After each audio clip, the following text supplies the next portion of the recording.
So I'll talk to some of you briefly, but my name is Ariane Wahab. I am the staff attorney at NVAR. Maria is the Senior Director of Legal Affairs. She is not with us today. She is in Paris.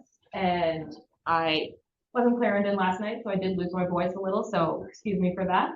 But I am going to be presenting on standard forms updates. So I would like, if potentially there's going to be some designated times to ask questions, but if there's something that, because we're probably going to get to what your question will be, so I prefer if you wait for your questions until then. But if you have any other questions that you think that you weren't answered today, or they are specific to a case that you are dealing with, please ask me on the legal hotline, nvar.com/legal hotline. It's also the best way to contact me. I'm checking it constantly throughout the day, and we will call you back with an answer that is personalized to your case. It is typically not helpful in these classes to bring up a case-by-case thing. But anyways, so January 1 standard forms updates. So this is great. It's really not moving after all of these technical difficulties. Okay, so we're actually going to start with the listing agreement amendment. So you all know this form as something you use to amend the listing agreement only, but now we have changed it to the brokerage representation agreement amendment. I know it's a long name, but it's going to be applying to all types of brokerage agreements, both the listing side and the buyer tenant side. We removed the cancellation and early termination paragraph from this form because of the July 23 forms update with the new early termination forms that we have. So we are now using this just as you typically were, but again, both for the buyer side or the tenant side. And how it looks, and you can see in the text here in the screenshot here, is that you have the choice to select either the listing agreement or the buyer tenant agreement at the top. And then the form itself, you can choose which one applies to you. And then you can get into what you're amending in your brokerage representation agreement. But in case you can't find it with your forms provider, remember that the name has changed. It is the same number, K0004, but it is a different name. A new home sales addendum, we just very briefly updated this one just to make sure it's compliant with the law. So in case you do see that the version number has changed, it's only because of a legal compliance update. So nothing that should affect you all in practice. For the sales contract for unimproved land, we are going to be looking at this more as a standard forms committee this year, but in the meantime, we have just updated the boilerplate and we've added an attorney's fees paragraph to make sure it's consistent with the residential sales contract. And we've updated the additions paragraph at the bottom just to make sure it's consistent for now, but do expect big changes to come to this form later this year, hopefully. The main sales contract. So this is probably going to be the first thing that's really going to affect you all in practice. So paragraph 16, which is the WDI paragraph, as you can see, we've added this language in red and removed one of the confusing provisions just to— Excuse me. Can I, sorry, just to go back to that last slide, can I ask a quick question? You said the unimproved land contract is some big changes coming. Can you give me a little— It's the thing is, it's something that we are considering. I think the Standard Forms Committee, we've met to discuss our priorities for the year, and something that we are thinking about is making this form much more clear when it comes to selling raw land versus tear downs. Okay. Yeah. Thank you. Yeah, no problem. So residential sales contract. So the biggest thing here, again, we needed to clarify the WDI section of this. So previously it wasn't clear that when the report comes back that the treatment is going to be for live WDI. You can't really treat or clean up dead WDI. That doesn't really make any sense. And you can't, it's very speculative.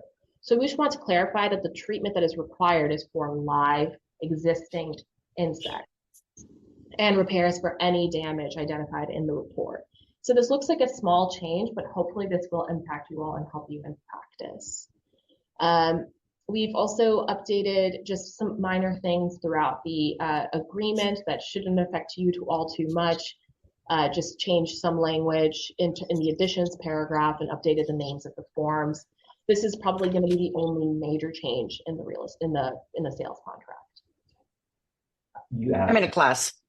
You guys in person, you have privilege to ask questions. Oh, I hope you hear that online. So you said to repair any damage. I've had houses where there's been carpenter bee holes. Yes. There's no evidence of a carpenter bee there today. Mm-hmm. Are you saying that we would have to repair those little holes? Yes, if it is likely, if the WGI report identifies it as likely caused by WGI. Okay. Is that new? Because I don't remember us having to repair anything if it was just 2 holes on a 2x12 deck board. I mean, yeah, it did previously say any treatment and or repairs for damage identified. So it would have been a requirement even back then. Yeah, I don't think repair comes to that, but okay. Okay, so this is something that will really be useful to you all in Loudoun, especially if you're selling homes in Loudoun. This is it's a completely new form. It's the Airport Impact Overlay Disclosure Notice. It is for pursuant to Loudoun's new ordinance last year, which requires agents to provide a disclosure for potential airport noise in all marketing materials and sales contracts for the resale of any home located within the AIOD in Loudoun County. So this language has been approved by the Loudoun County Zoning Administrator. We had to send it to them, which is why we couldn't publish this form earlier last year. And it contains instructions as to how to find out whether or not your property is located within the AIOD, because I know some people aren't really sure, and it's not a very clear path, but you will find out in this form how to figure that out.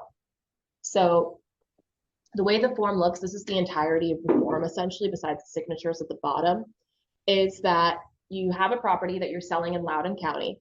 So you identify that property, and then you check one of 2 things. Whether or not the property is located within the following noise impact area. And you're going to find that out by going to this map in this link at the bottom. It's an interactive map, meaning that you can search your address and it'll pop up where in the AIOD it is. And you can move it around and see if other neighborhoods are affected as well. In that map, you will see, again, what noise contour the house is in. There's 3 noise contours. It's very unlikely to ever be LDN 65 or higher. That's almost rare that homes are ever built there. It's usually going to be one of those first 2. And then you're going to select which airport the noise contour is in. It's going to be Dulles or Leesburg. Most likely it will be Dulles, and most likely it'll be within 1 mile of the LDN 60. So you check these 2 boxes, and then you provide the disclosure to the prospective buyer. You also have to include this disclosure, or at least the text of it, in all marketing materials for the property, which is Loudoun's requirement. I know it can seem like a burden, but that is what they require. What text needs to be included? Just the boxes we've checked? Yes, basically this home is located within LDN 60 to 65 of Dulles Airport. We're slapping this in every contract in most of Ashburn. Yes. For the foreseeable future. Yes. I realize. Yes. And it previously this only applied to new builds, but now it is all resale. And it's on us to get it. This is for us to present to our buyers. To prospective buyers and in all marketing materials. So the listing agent. That means the listing. Everybody has an extra. Yep. It is a requirement for including like the flyers for the open house, the listing itself, all of that. So can you just print that like a quick stamp or something? Yeah, like within that, 1 mile of just as long as you're including within this one of these and one of these within 1 mile of Dulles. Will there be a place in Bright where we can actually check these boxes? Right. Well, given that it only applies to 1 county in Virginia, I doubt that they have created something like this. It's definitely something that you guys can pressure Bright to do, and we can obviously ask them as well. We've been in contact with them about certain other changes that we want to see. So I'm happy to reach out to them. Does this apply to existing listings that are active? Yes, because this has been in place since January. If they were active before January 1st? January 1st of 2023. Oh, Yes. Really? Yeah, What? January 17th, actually. Of 2023? Yes, we didn't have the form out, but we've had guidance in education out. Yes, so no one can come back on it and be like, hey, you did. well, they can. So please be doing this moving forward. And this is what it looks like. These are the two contours. That one is the top, one on top is Leesburg, the lower one is Dulles. So again, when you pull up the map, this is what you'll see. You can type in the address and figure out where on this map you are. And again, only Loudoun County. I know that parts of Dulles affect Fairfax. Again, this is only Loudoun. Can I get a picture of that again real quick? Yep. Thank you so much. You know what, that's a good idea, let me do the same thing. That's, I mean, it's gonna be there online. I thought you said the first thing was gonna be the most important thing for us on the contract. I'm used to teaching in Fairfax and Gotcha. Arlington. Okay, so we've also updated the solar panel forms that were introduced in July, just because we were waiting to see feedback from people actually using them to see what we needed to add or change. One of the things that we did add was a definitions paragraph at the end, so people were aware of what exactly a solar panel constituted or a solar loan. Simplified the form as well. We've added a solar loan financing contingency because we found out that the financing for solar loans sometimes would take a longer time than expected. We've added a requirement for seller to transfer any credits or tax credits that they may have or energy certificates to the buyer at settlement, since they will no longer need them or be benefiting from them. They need to transfer that to the buyer. And we've added an other section since there can be so many things that arise when it comes to solar panels.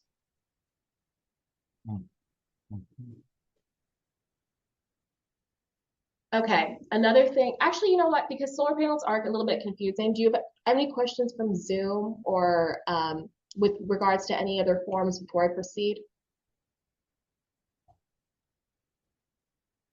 Okay. Can I ask a question? This is Yeah. Kathleen. Can we go back to the airport overlay? Yeah. I have more questions about that than anything else. I think that this is processing this one. So do we need to go back to anyone, like anything that's currently under contract at this moment? Do we need to make sure that this is? You need to include the disclosure notice, yes, currently in any pending contracts that you have right now in Loudoun, to provide it to the prospective buyer. And then have we just opened ourselves up to like a whole year worth of potential? Okay, I'm going to be frank with you. The way that it works to report something to the zoning administrator in Loudoun is a process. So if you really have a buyer that really hated you and wants to go and do that, you know, that's up on you. That's on you and your reputation management and your interactions with previous buyers. I personally never despise anybody enough to go through the process of reporting somebody to a zoning administrator for failing to include language in a flyer for an open house. But if somebody were to do that, yes, they could potentially, and it would likely be a $500 fine. Okay, and then my next question is, could we just should we just download the copy of this form and upload it into Bright into the document section? That's like, yep, that's a very, very easy way to do it. Okay.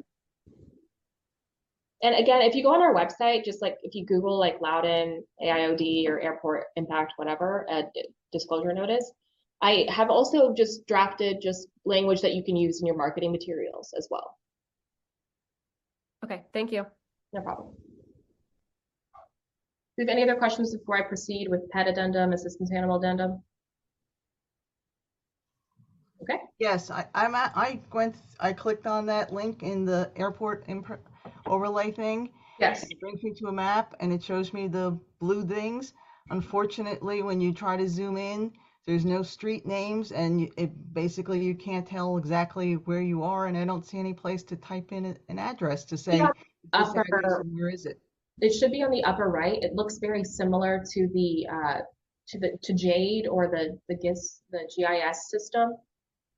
But or if there should be a magnifying glass at the top that you can Okay, so the search, where it says search, you could type an address there and then it'll pop up. Yep, when you click search, you can search. Okay, thanks. Do they have this as a filter in the regular GIS? Yes. Now, too? But it's a little bit more complicated. All right. Okay, the pet addendum and assistance animal addendum. So for this one, we have clarified that you can put type or breed because some people were not really clear as to what breed their animal was. So we gave them that option. We've also increased the number of pets that they can put on the pet addendum, not the assistance animal addendum, obviously. That one will still only be one animal at a time. But for the pet addendum, we've expanded that to 4, and we've made a really helpful chart that I think will be easier for you all to fill out. We've just renamed also the deposit and fee to pet deposit and non-refundable pet fee as opposed to additional fee or additional deposits. It wasn't clear. And we've also updated the terms and conditions on both forms, not only for consistency, but also just to increase landlord protections and to increase tenant liability for potential damages, and to clarify a little bit more explicitly that a breach of the addendum can constitute a breach of lease. We were really wanting to edit these forms substantially because of the increase of usage of pets and assistance animals over COVID. Ariane, could you Yeah. answer? This is Dan Bouchard. A couple of things on this.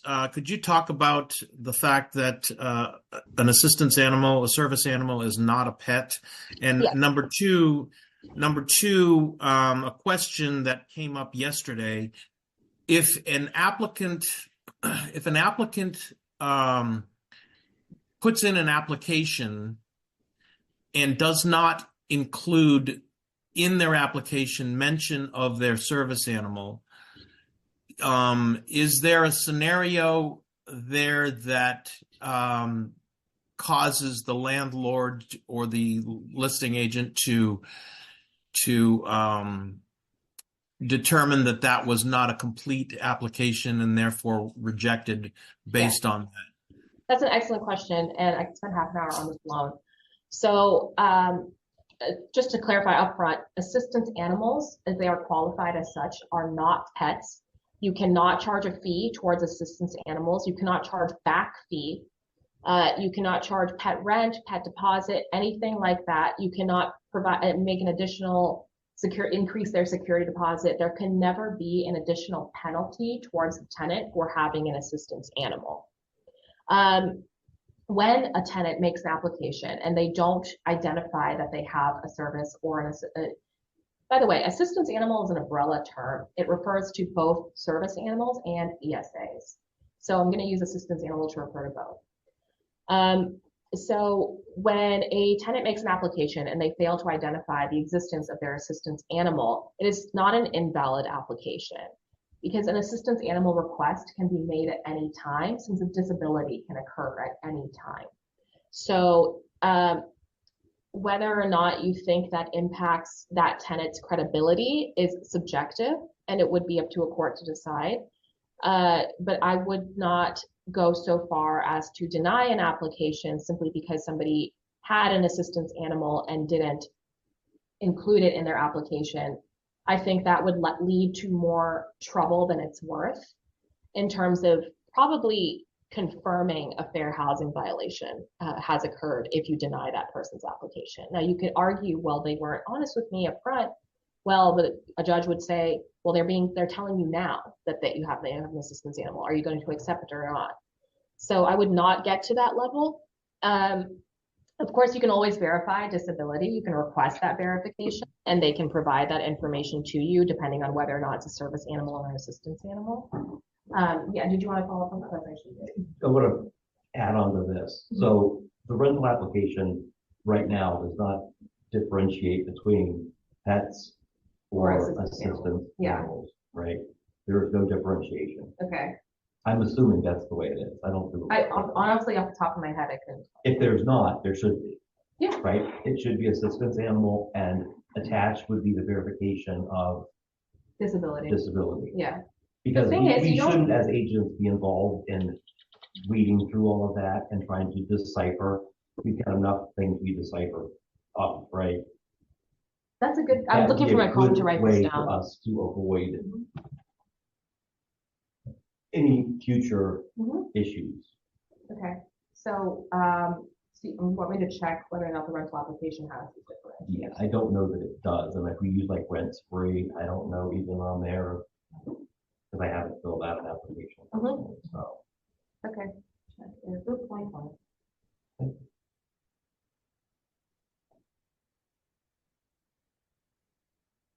Okay. thank you. But the term animal does refer to both pets and assistance animal, if that word is in there, but I haven't looked at it yet.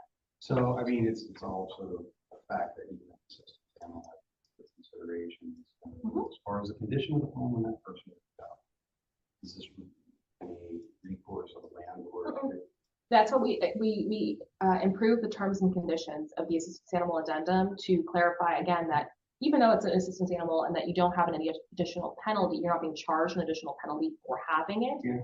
Because it's still part of you as a tenant, You and can't it's be negligent as a tenant. you are and still trash the obligated house to and keep get the off home. scot-free. Exactly. You are still obligated to keep the home in good condition and repair and restore the home if you caused damage that exceeds beyond normal wear and tear. Okay, and just as a screenshot, just wanted to show you what the new chart looked like in the pet addendum. So I hope it's clear.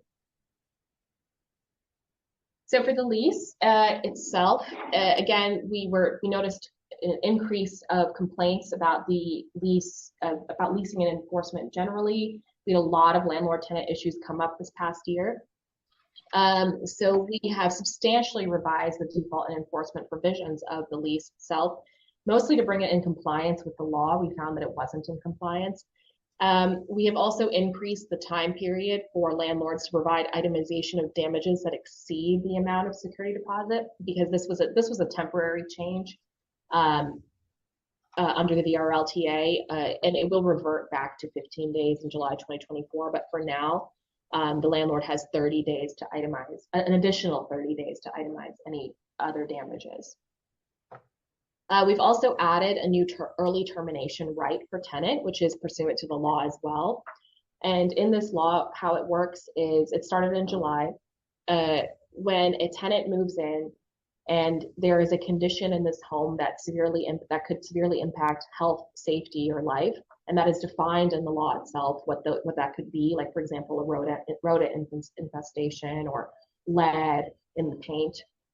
Something like this would allow a tenant to terminate a lease within the first 7 days. And then the landlord has the right within 15 days to contest that termination. We've already seen this used. Specifically, it was a home in Arlington that was older, and it was a family with children, and they had lead-based paint everywhere, and the tenant terminated within the first 7 days. So another thing we have done is we substantially rewrote the tenant and default and enforcement provision. This was the language, early termination. This was the early termination language I just mentioned. I know it's wordy, but this is basically directly from the law that they are entitled to terminate and go back and forth on this. Another thing that we have. What about their application fee? I'm sorry? Was their application fee also returned to them? Their application fee, I don't think the law clarifies that, so I don't believe so. Because a valid lease is still signed. Can I ask a question on that? Yeah. So if we're properly marketing a listing, we're disclosing up front that the property has potential for lead-based paint because it was built before 78, right? Yes. So why would the tenant have get out of jail free if that's been disclosed, early on in the transaction? Well, would you still want to live there? Why would they have moved forward with renting it? Why would they still rent the place? Like, why would you want to live there? Why would they pursue that property if they knew it had lead-based paint in the beginning? But how would they know if the owner said in their disclosure, we don't know of any lead-based paint? Well, if it was built before 78, it had lead-based paint. But how do we know it was never remediated? How do we know it was never remediated? Well, remediating it just paints over it. That's Exactly. when you remediate lead-based paint. But in this situation, the owner never remediated it. So you're saying since 1978, this house was never painted? Is that what you're saying? Either wasn't painted. The point is they did tests throughout the house and they found that the lead levels were very high. And you could do that in any 1940s house in Arlington. Just go to any door jam and you'll Sure. find that. So that's the grounds to. Would you want to live there? Yeah. Okay. I'm from Arlington. Yeah. Well, they didn't want to live there, and that was a valid reason to terminate. The landlord wasn't taking any action to remediate. In Sure. Arlington, most of Fairfax until you get outside the Beltway. Sure, but then you shouldn't be renting your house then if you don't want to, if you don't care about the life and safety of your tenant. That's not the situation. It's just the people accept that risk because they know the only housing available started being built in the 30s. Okay. In Arlington, so there is not a single house. But is there anything stopping that landlord from remediating? Everybody just painted over. Okay, and if was that paint satisfactory to remediate the lead? When they tested it, was it above, health safety levels, like above safe levels? In this home, they tested it and it was not safe to live in. Oh, see, now That's what I you was can saying. quantify that, and it's really, that wouldn't just be the door jam. Okay. That would be all over The wall. It was everywhere. Right. It was in the dirt. It was when the kids were playing outside. It was like a whole situation. But it's only for lead-based paint, not. No, that was an any other example. environment. Right, but. If there's mold. If there's mold, if there's How about roach or a rodent infestation. Asbestos tile. Yeah, if it's to the level where it's unsafe to live in this home, absolutely. Then maybe we need to start having our landlords have tests done before we even take Yes. the listing to rent. This is very sticky stuff. Or So- you potentially could give the tenant a 5-day window to test if they want to pursue that before they, finalize the lease. Absolutely. Okay, so another thing that was added was because I think some agents forgot that when appointing a resident agent for a non-resident landlord, you also must appoint that with the landlord also must file that resident agent appointment with the SEC. It's only a $10 fee, but a lot of people were forgetting to do this. So we just added this reminder in the lease itself that when you're appointing a resident agent, please don't forget also to appoint that with the SEC. And again, it can be a resident agent for a non-resident landlord. It can be any resident of Virginia with a place of business in Virginia. So it can be like the landlord's brother if they have a place of business in Virginia. It doesn't have to be the property manager or the agent themselves. So we've also added that to all other leasing forms, just to clarify that don't forget that the landlord has to do this. And it's a really simple process. They can do it online. Tenant move-out obligations, we have clarified those as well. We've added the requirements to return keys. We moved that up just to fix that up since now we've updated the pet and assistance animal addendums. Those requirements have been moved there, so no worries about it being in the lease itself. Okay, property management agreement. Again, we had so many leasing issues this past year. That's why we really had to revise these forms. But we have, again, updated the non-resident landlord language, similar to the lease, and the surveillance system language, because we found an increase of people having surveillance systems like Ring videos and Nest on property. You mean the landlords having it? Yes. And then tapping into the tenants and watching. Not that. listening? That's a serious crime. Yeah, well. And I'm not surprised. And then also this is for when showings are done and when somebody's coming and visiting the property for like an open house or something. We've kind of pushed this requirement more on the landlord as opposed to the agent, because it really shouldn't be the agent's duty to disclose this or to announce this to any potential person coming in or prospective buyer or tenant. It's the landlord's obligation to make this disclaimer. However, if your landlord has one on property, we do advise that you include it in the listing public remarks, or have a sign on the door that says "Smile, you're being recorded," something like Before we move on to the What's big that last stuff, one? we'll get there. But before we move on, is there anything else that we have questions on that I previously talked about?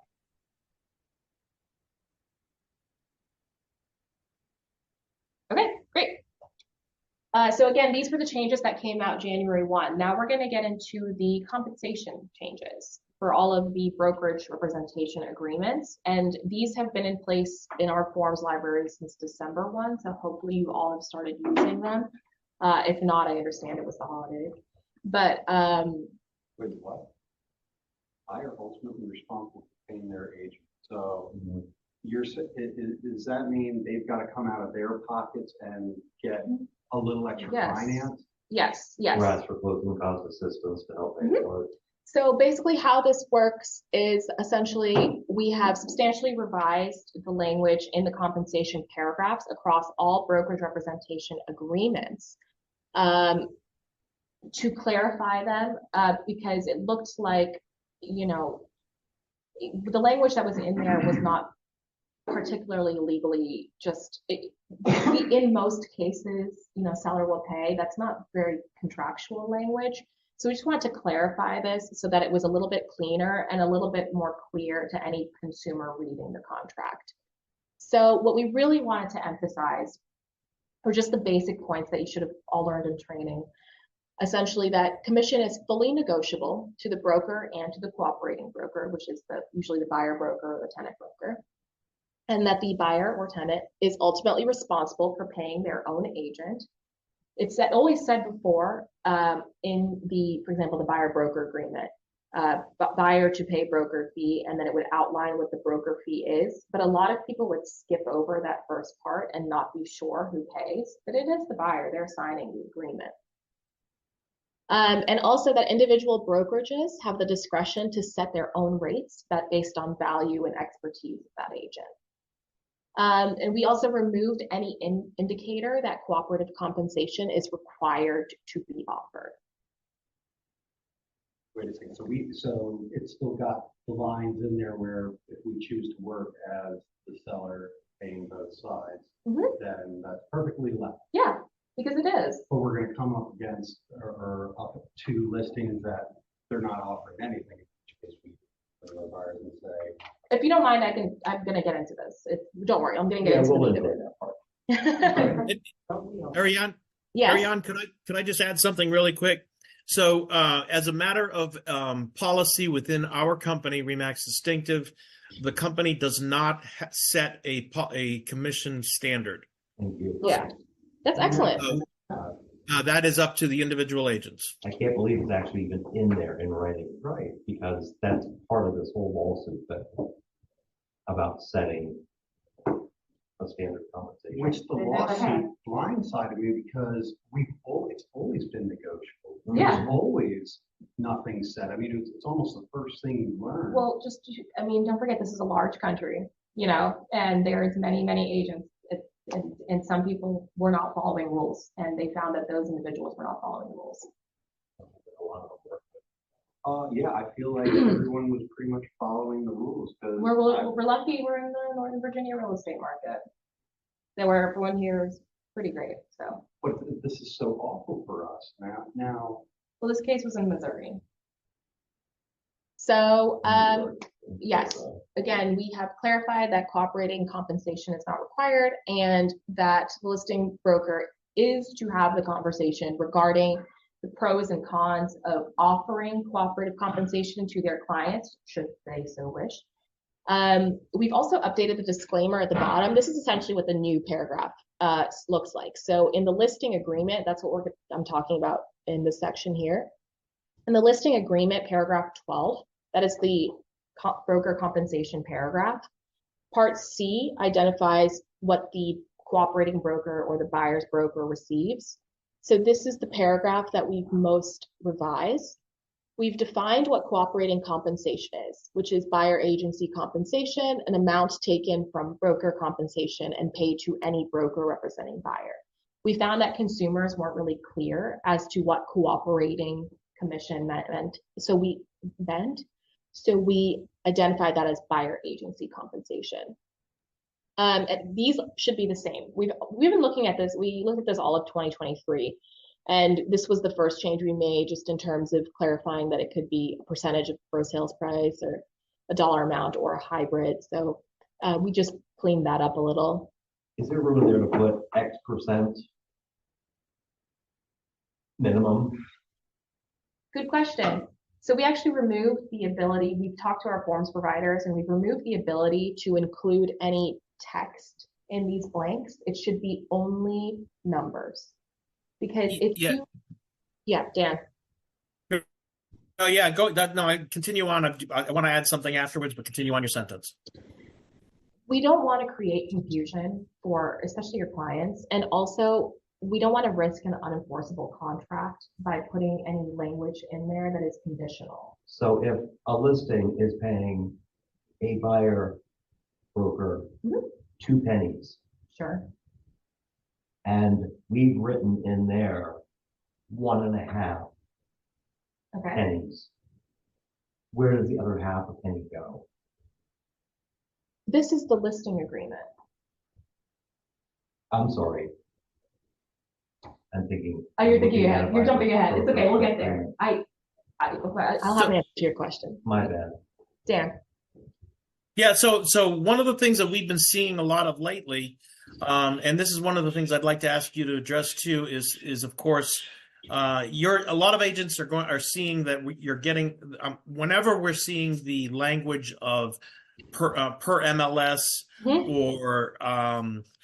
or any kind of other text in the field added onto the buyer agency agreements that says anything except for a specific dollar or percentage amount. You a lot of you are seeing that you're getting those things kicked back at you as unacceptable through our compliance process. And so, Ariana, if you can talk about those two things, caveats to, all right, it'll be 2.5% unless we have this, and this. That kind of stuff we can't have. It's got to be an exact dollar or a percentage amount. So, Ariana, can you piggyback on that? Yeah, so essentially, even in the listing agreement, or especially in the buyer broker agreement, you cannot be putting an amount that buyer would pay as a broker fee that is not a set number. You cannot be saying per MLS or, whatever the offer of compensation is, because you can't guarantee, first of all, you can't guarantee that there will be an offer of compensation. You can't guarantee what that amount will be. And you can't guarantee if that amount will fit your value or what services you've provided your buyer. Another thing is, and most importantly from a legal perspective, it will create an unenforceable contract if you don't have a set number in a contract, because it's totally conditional. For example, let's say buyer puts offer on a house that has $0 listing commission. If there's a 0 listing commission and you put per MLS in the buyer broker, yeah, you would be getting 0, and you would have basically worked for free, or you would have provided work that didn't match your value. It would be paid that's not according to your value and your expertise or whatever you did in this transaction. Now, some agents may be fine with that, but most aren't and shouldn't be. So we do not advise per MLS to be in these agreements. Plus, without having a set number in the payment section, I don't want to say definitively that there is no consideration in the agreement, but essentially what are you agreeing to in this contract? You're basically agreeing to provide services to this buyer, but what is the buyer giving you? And this is it's no different than like a retainer fee of $1 to make this a legally binding. Yes. So no, it's worse because it's totally conditional. It's not guaranteed, and it's almost you're agreeing for something totally speculative. If this goes in front of a court, they're going to say, well, did you even have a contract to begin with? So I would really not recommend putting per MLS or anything in writing in these blanks, in both the buyer side and the listing side. If you wanted to do an addendum that says, something variable or based on a minimum, that's dependent on your broker policy, and that's something that you would need to discuss with them. I don't even understand variable. Okay. I've never used it. Okay. But when we get to the buyer broker, I do want. Sure. Quick question, more for the agents than the presenter. Does the MLS system allow you to put in a cooperating single dollar amount? I could Yes. in a listing put in a dollar amount, yes. Yeah. Okay, you could put in a percentage or a straight dollar Yeah, amount. because it gives you the option to pull down per cent or dollar. Right, it does give you the option, and you can put in an actual specific dollar amount. It can Thank you. also say zero. You can also put You can zero. also put zero, yes. So can we discuss on this since we have this up? If we put 2.5%, let's say, on the buyer agency, not on this, but on the buyer agency agreement, and it's 3% offered, or there's a bonus or whatever, how is So that? you would get that additional 5, you would get to keep that additional 0.5% as an agreement between you and the listing agent and the seller. But our buyer brokerage agreement only said 2.5. Right, That but was don't my forget, question. yes, but don't forget, she's right. What, Kenny? It says that they've even covered that. This language has been in here for years. Yep. This final sentence, you know you should. This says, broker may retain any additional compensation offered by the seller or seller's representative, even if this causes compensation paid to broker to exceed the fee. Well, who would have thought? This has been here for Hey, you're years, not wrong. dude. Okay, so back to this. So again, when you're just explaining this to your clients, just remember that the offer of compensation is not required. But if you did want to explain any pros of it, the purpose is to defray any costs that the buyer would otherwise be responsible for coming out of pocket. And also that it's an incentive to increase traffic to the home. It allows more buyers to come see your property, particularly FHA and VA buyers that may not necessarily have the funds. Don't ever say, though, that this is an incentive for you as a listing agent to show the house, because that's not the case. It encourages other people to want to see it, sure, but it's not for you to show, because we really want to make sure that it is the clients driving this decision and not you pushing them towards a certain direction. Ariana, can you talk a little bit about using language in your discussions with the clients about saying things like the seller will pay? Yeah. The seller will pay, the seller will pay. We've all been in the habit of using that language, but in reality, what I've been teaching is to get into the habit of using the phrase "the seller will reimburse you," as in exchange for the seller will pay, because pay means the buyer is not responsible for it. Using the term reimbursement goes a little bit further into talking about the obligation of the buyer being obligated to pay that fee ultimately. So can you talk a little bit more about that, your thoughts, if that's a good idea or a bad idea? I don't see any issue with using the word reimburse. I think that's a great alternative, but I also think even better to go, I wouldn't even use the word will, because you can't guarantee it. You can't guarantee that they will offer any compensation. So, may reimburse. Yeah, so may, and the conversation that I would have is essentially that I would explain how it works, just what an offer of compensation is, why it's used, and whether or not they want to see homes that don't fit the buyer broker fee that you have outlined in your agreement. Now, I'm saying this from the perspective of buyer's agent. If a buyer's agent, they have a certain fee that their buyer will pay, and they are looking at a home that doesn't offer that same fee or anything above that, then they would say that to your client, like, listen, this home fits the criteria that you're looking for, but I just want to let you know that they are offering, X%, and it is not the same as what you owe me. So you will probably have to pay that in additional to whatever the purchase price of the home is, and anything else that goes into that, and have them make the decision as to whether or not they want to see that home. Have the client make the decision as to whether or not they want to even consider other homes like that. And if they do want to see that home, then you're going to have the conversation with them as to how do we get those two numbers to match. One of the best things that you can do is the buyer and the seller are actually allowed to negotiate, commission, if they want to change the offer of compensation, they're totally allowed to. You can help them facilitate that conversation, but it should be at your buyer's discretion and direction. You cannot ask the seller or the listing agent to change the terms of their listing agreement, but in the contingencies and clauses addendum, there is that clause that you all use for when we have FSBO sellers or builders, where you can ask that the FSBO seller pay a certain portion of the commission, or that the builder pay the commission. And you can use that language to send to a seller as part of your offer to say, like, as part of our offer, would you be willing to pay this for us? The buyer is asking The seller. you. Yes. And that's something that you can use. Now, we're working on creating an addendum that will be specific to this situation, but in the meantime, you're free to use that clause. Does that make sense? Okay.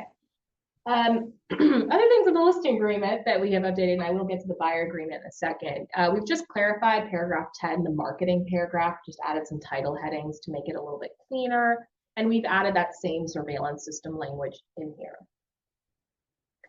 What else? This is not that big of a deal. For exclusive right to lease, we updated the non-resident language in here as well.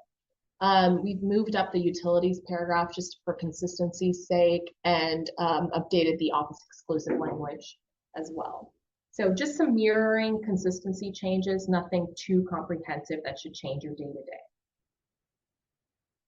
Okay, so for the buyer broker and the tenant broker agreements, as you can see, we've updated the compensation paragraph here as well. Again, emphasize that buyer has the responsibility to pay the fee at settlement.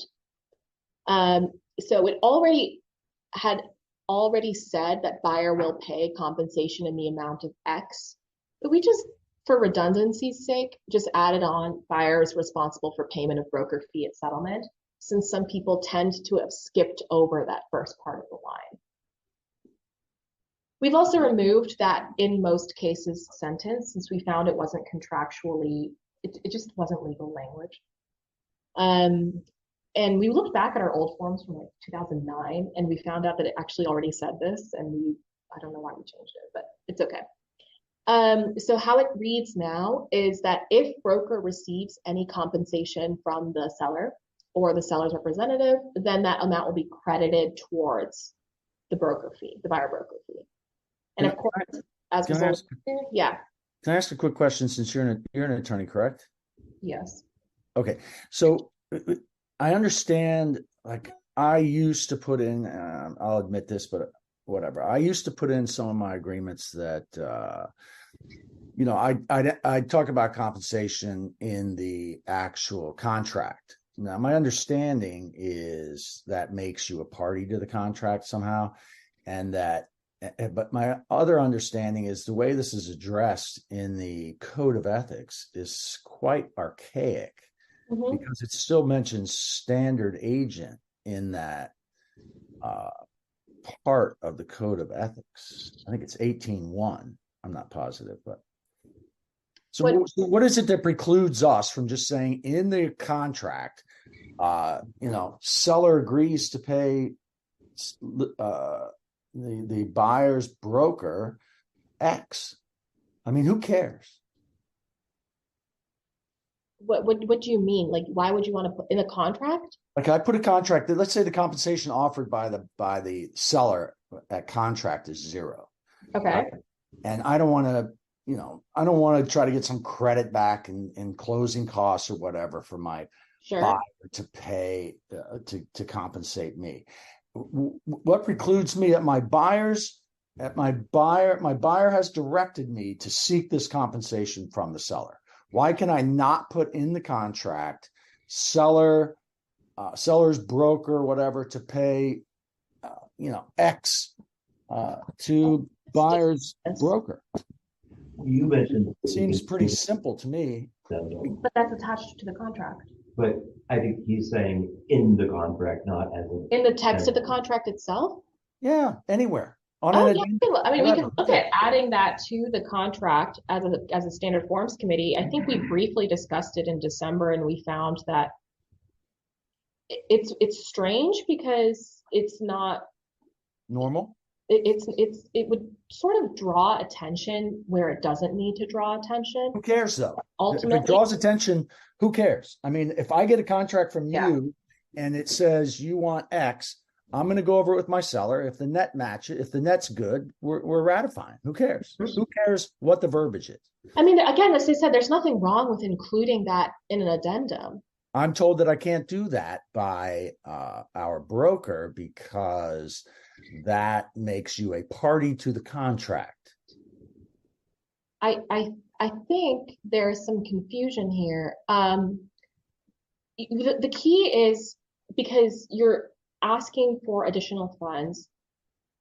Maybe they're not even additional funds. Maybe they just are funds. Okay, so you're Let's say asking the comp is funds 0. that are different from the seller's listing agreement with their listing agent. Right.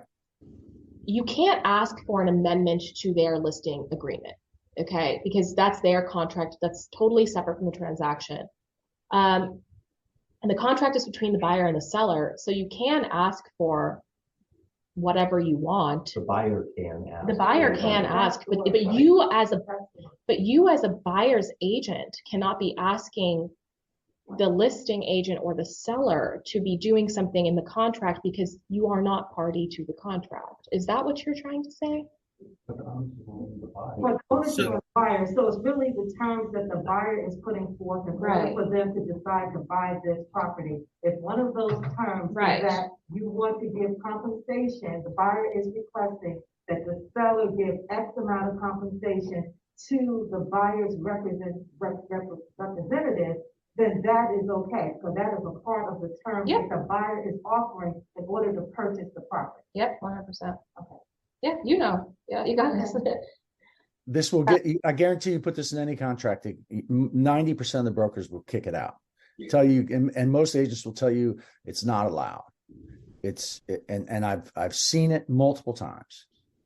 Let me look at the language. In fact, last week, because it's 2 weeks ago, possible- 2 weeks ago, Dan, did you not say we can't put that in the contract?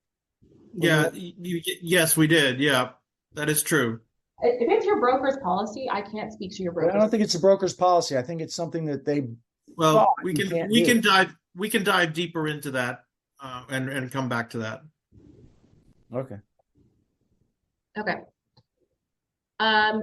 We've already basically gone over this. I just want to share some tips for explaining this to your buyers and tenants. But I think the biggest thing to know is that it's a buyer's choice how to go here in terms of whether they want to see those homes and what they want to do in that situation where it's not the same. Are you guys seeing in the field much differentiation in terms of what's being offered as opposed to before? It used to always be mostly 3%. When we were working 20 years ago, everything was 3%, sometimes 3.5. You get 2.5, but it seems like the range has been lowered into the 2.5s very often. Mhm. That's what I see the most now. Okay. I haven't really seen anything yet, but I think 2024 is the test case. Yeah. It's Absolutely. yeah, we're gonna see it. And again, just we've seen some people also do seller credits, something like that, or asking for seller to subsidize in some other way to help with defraying that cost if there's any difference as well. But of course, every brokerage is going to have a different policy. So please, please, please follow whatever your broker's policy is. They have the discretion there. Okay, I think that is all I have. And I think we've discussed a lot of it already, but if you guys have any other questions, please feel free.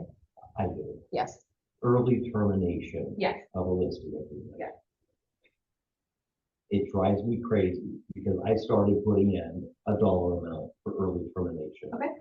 But the paragraph right Mhm. below there says without good cause. Well, that is such a So subjective right. phrase that you try to get your I know. X dollars when they fired you. And how can that get changed? That is a suggestion that I can take in front of the Standard Forms Committee. Because without good cause to me is why even bother Right. as an agent to put a number in there? Right. But the only reason I can see it is because we don't want to encourage simple, the contract to end at any time. Like, let's say it's right before closing and they're like, all right, I'm just gonna terminate this contract so nobody gets paid. I don't want to sell. Right. Well, guess what? I'm out X dollars because you don't want to sell, even though you signed an acceptance. Right. There needs to be some, Whether it be a retainer or something, there needs to be something for us agents to protect us. Because I get that we're the ones that make the money. But if you don't sell that house, you still have costs right. associated with that listing. I think that's a good thing to visit. It's something I've been thinking about for some time. I don't know how to fix it, but yeah, no, it's a good. I know that every time I go over that with potential sellers, and I, throw out my number. Yeah. They're like, for what? I'm like, well, I don't work for free. Yeah. So it's to recoup my hard costs and to pay me for some of the time that I have put forth. Yeah, no, that's a good suggestion. And they're like, well, okay, well, how about just reimburse you for your hard costs? I'm like, yeah, no. Yeah. No, that's really good. I think that's something I've been thinking about for some time. Good one. Anything else? You get in trouble if you have the airport sticker on all your flyers, even if it's not in the airport zone, so you don't have to keep changing. No. I mean, it could potentially be misleading advertising. Okay. Say that If you put the word potential, if you put the word potential on your sticker, is that misleading? It's a disclosure. Potentially in the, Right. Please go to this website, but To potentially in. That's the thing, is like ultimately anybody who's looking to purchase will look up the address and see Dulles Airport there. So as you're viewing properties, you Yeah. will do a plane. but listen, I'm in the county of Loudoun. They will come after me if I say anything else. But I'm surprised it's not in our residential property disclosure. It's not Virginia, it's requirement, it's Loudoun. Well, it could have a little bracket that says Loudoun. There are like hundreds of in Virginia. They're not that big. A change. Okay. Just one more document. It's only Loudoun. That's all I'm saying. Really? Pretty much. Because we're in Nashville right now. So I never come out here. It's very different. Where you live at? I live in Maryfield. Oh, Yeah, all right. next to the morning. But we're directing all the airplanes over your house now. I don't know. So I don't know. Like living next to a railroad, you just are the We'll go to the ambiance. tracks. I don't hear the thing. It's 5-minute walk. Nice. It's good, quiet. I love it. So okay. Any other questions? Yeah, James Bear here. I have a question. Like, for the possibility of all these lawsuits changing buyer broker compensation, more negotiable, it becoming more of a sort of visible issue for potential buyers. Yes. Yeah, I'm a younger man, so I'm in the game too long. Has any older brokers or agents or anyone with more experience, have you dealt in the past with, you've signed a buyer and you said you're going to pay me 3%, and all of a sudden it's, the broker compensation on the other side is 2%. You're not willing to, you've looked with this guy or girl forever. You're not willing to forgo that 1%. How do you enforce that? Is that mediation? Do you send your buyer agency agreement to the title company before the transaction closes and then say, well, this is part of the closing costs, or like, That's is that between you and the buyer mediation? That's between you and the buyer to enforce, and every broker has a different limitation as to when they would start to force that lawsuit against the. So you would have to file in a potential small claims court or you could do small claims, or you could do mediation or arbitration with your buyer. Something to, even sending a demand letter might be a good way to get started without actually having to file on small claims. But small claims is pretty straightforward if you did want to go that route. Okay, I don't know if anyone's dealt with that before. I have a feeling it's going to come up. It's bad juju to do anything about it, unfortunately. So So one of the things that we have, and I've done a video on this, is to explain to the buyer as you're getting into that transaction, okay, the compensation on this particular property that the seller is willing to offer is 2% versus my 3%. And you give the buyer the prerogative to go ahead. Do you actually want to go through with this transaction with this particular house? And if so, how do you want to come up with that additional fund to pay that 1% difference? If you don't have the additional option or the desire to do that, to come up with that, then perhaps what you want to do is look at a different property. Give them the choice. And before you enter into the agreement, and before they actually go into a contract, but bringing their attention to that compensation up front versus having that conversation at the end. After they fall in love with that house. Well, that is, I mean, it's not a perfect scenario, but it is a solution. Kyle, I think you do it before you show the house. Yeah. Before you show it. Exactly. So I get you would do it before you show them the house. And that would be ideal. But they still want to see it. That does not mean they're going to pay me or pay my broker the extra whatever is the shortage. They want to see the house. And that's when you would submit would ask them to submit in their offer a request that's all pay. In the contract? Prior to the contract with their offer. And then it would be included as part of the contract, but it would be the buyer's agreement with the seller, not you as a buyer's agent's agreement. And we've been of the mindset that we weren't able to include anything in reference to compensation. I'm going to talk to Dan about this. Not just Dan. I mean, even with the stake-ons.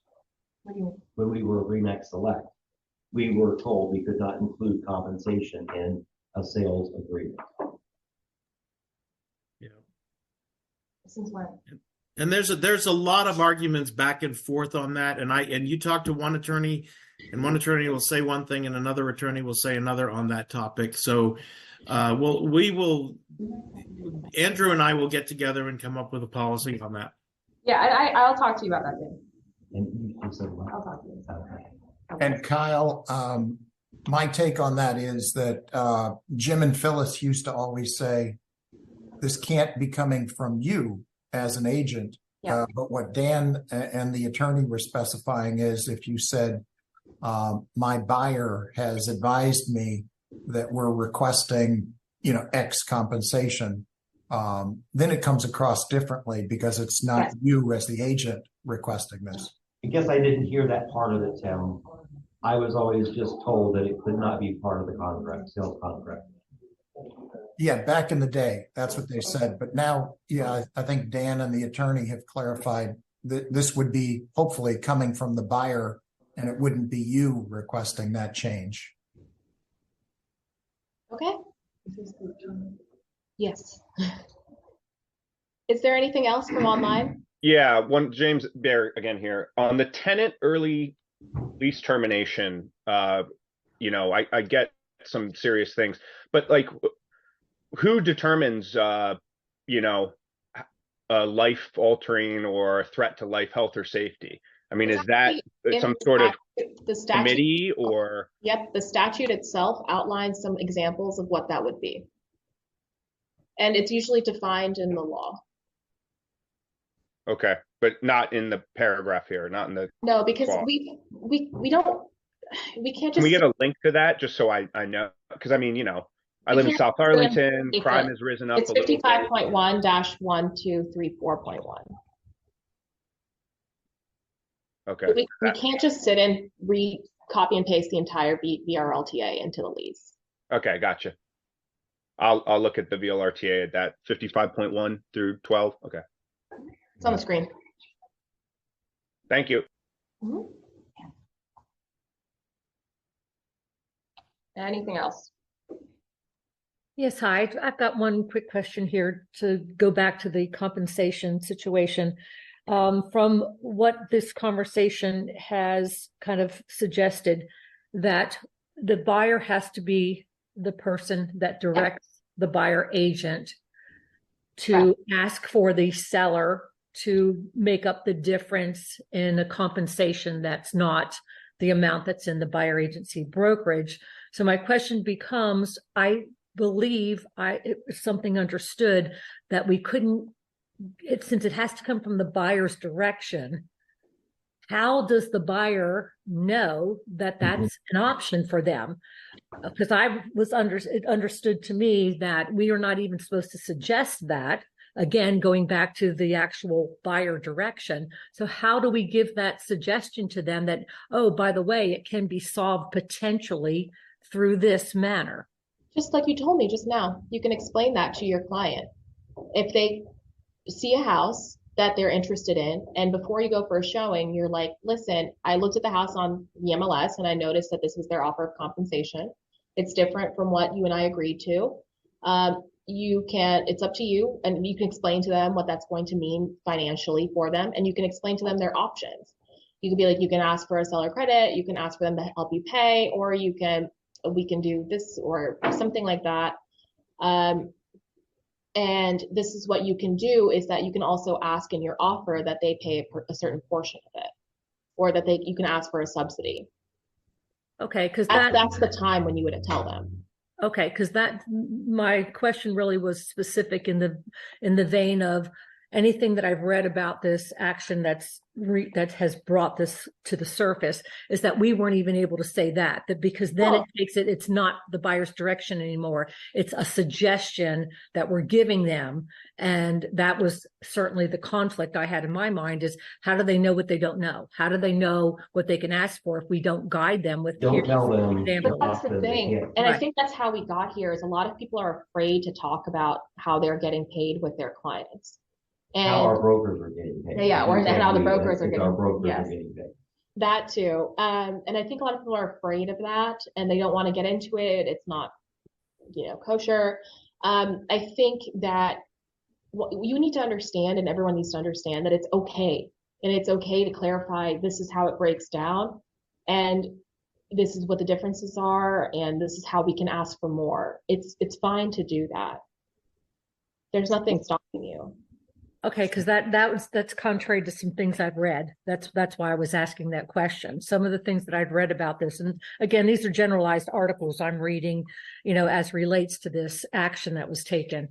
But they were saying that, again, emphasizing so strongly, you can't suggest anything to this buyer. It all has to be their own thought, because otherwise it looks like you're influencing them. And that could have ramifications as to how their offer is received by the seller. And the things that you can't suggest are that your services are free or that seller will pay. Unless they are offering that, you can suggest, or you can explain to them that seller may offer compensation, but you cannot say, like, yeah, don't worry, my services are free, you're not going to pay me anything, I know you're putting an amount in this buyer broker's agreement, or don't worry, no matter what amount you put in there, the seller's going to cover it. That's the things that you can't say, because it's not true.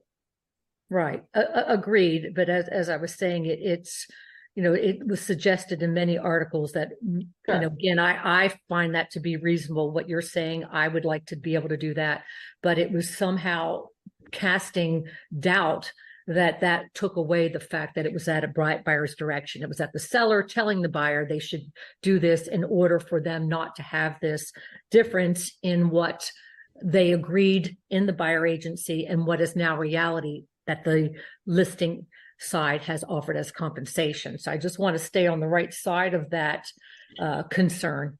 If you wanted to drop those articles in the legal hotline, I'm happy to take a look. Oh, cool. Okay, thank you. All right. Anything else? Okay, I'm going to turn off the Zoom. I don't know exactly how to do that, but I'm guessing I can figure it out. But thank you all for having me. Thank you, Ariane. Thanks. Thank you.